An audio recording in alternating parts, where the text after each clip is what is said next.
Welcome to a short video summary of the Philips 49PUS7101 Ultra HD 4K TV. You can read the full in-depth review via the link in the description or by clicking the info button at the top right of the screen. The 7101 sits at the higher end of Philips' TV range for 2016.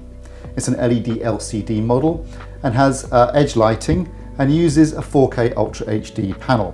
It has a very attractive design, good build quality, all metal construction. It has a metallic 1/2 centimetre wide bezel around the screen itself, and it sits on what Philips call their ribbon stand, which is basically 2 chrome feet, one at either end. This does mean that the TV can't be swiveled, and obviously you need a large surface on which to place the television. There's also Philips' little logo in a plastic sort of little section beneath the actual panel itself. This is illuminated, but you can turn that illumination off if you don't want it. Obviously this is a Philips TV, so it has ambilight, which means there are LEDs in the rear of the panel. There's actually, this is a 3-sided ambilight TV, so there are LEDs down both sides and across the top. And these little LEDs project onto the wall behind the TV. So what that basically means is you can either have it projecting colours based upon what image is on the TV screen itself, or you can use the setting we prefer to use, which is called the ISF mode, which creates a nice neutral bias light behind the television. Very handy for nighttime viewing. We've also got a new remote control, which you can see here. This is a Philips remote control, so it's dual-sided. You've got this side, there's the basic controls, navigation control, there's number buttons. Here's a dedicated button for Netflix. There's some other buttons up here. It's comfortable to hold and easy to use with one hand. And on the other side, you've got a full keyboard, which makes it much easier when you want to type in things into the Smart TV platform. In terms of the Smart TV platform itself, this is the Philips TV, so it uses Android TV, and we quite like its implementation. It's relatively straightforward. It doesn't have too many other platforms attached to it, so it's just the Android platform, and you can scroll down through the tiles, selecting what you want, and it has all the important things like Netflix and Amazon in 4K, as well as BBC iPlayer. And then at the bottom of the tiling system, you'll find access to the menu system, although you can actually access the settings menu using a dedicated button on the remote control. In terms of the connections, you'll find those at the rear. And here you have 4 HDMI inputs, although only 2 of them are HDMI 2.0A. That's input 1 and input 2. So you're going to want to use those inputs for things like Ultra HD Blu-ray or for Sky Q or BT Ultra HD, BT Sport Ultra HD. There's also 3 USB ports and a number of legacy connections, as well as a LAN port, but it does of course also have built-in Wi-Fi. As always, we tested the TV using our calibration equipment, which is the Klein K10A color meter, the Meridio Fresco 6G pattern generator, and the Calman 2016 calibration software.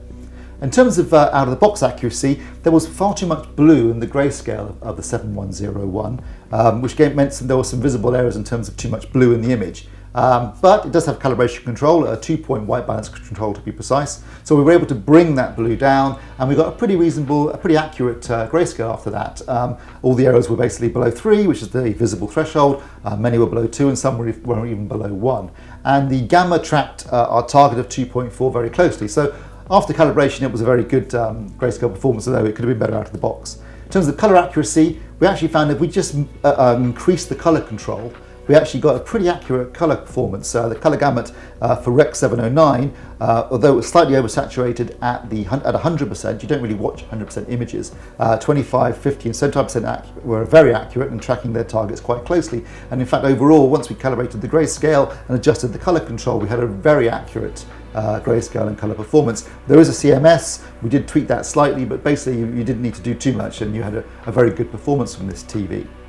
In terms of HDR, not quite as impressive as the SDR Rec 79 performance, because it isn't that bright. Basically the TV is up to about 400 nits. So if you look at the graph, you can see that although the grayscale is tracking quite well, the curve itself deviates from the PQ EOTF very quickly and rolls off because it just hasn't got the kind of peak brightness to actually track it accurately. Contents mastered at least 1,000 nits, some at 4,000 nits. Clearly this TV has to tone map down from 1,000 nits because it just isn't bright enough. In terms of its colour accuracy against Rec 2020, you'll find that it didn't track it particularly well, and the same goes for tracking DCI-P3 within Rec 2020, but that's largely because the colour gamut on this TV isn't quite big enough to do that. So although you get some of the benefits of HDR, you won't get all the benefits. It doesn't have the really impactful peak brightness you'd expect from an HDR source because of the limited brightness, and the colour tracking could be better. However, when you consider the price point of £799, it isn't that bad a performance for what's really kind of the lower end of HDR TVs. In terms of its SDR performance, after calibration, once we got rid of all that blue out of the grayscale, it was a very good picture, nice and natural, lovely colours. Blacks were pretty good, VA panel, so they weren't too bad at all. Obviously there's no local dimming in terms of actual zones in this, it's just done via processing, but it was reasonably good, although it could have been better, of course. The backlight uniformity was pretty good for an edge-lit LED TV, and the motion handling was also very good, which is often the case with Philips TVs. So overall the performance was very good. With HDR it was as good as it's going to be considering the limitations involved, and we found it to be a very pleasing and well-made TV with a nice set of features. Thanks for watching.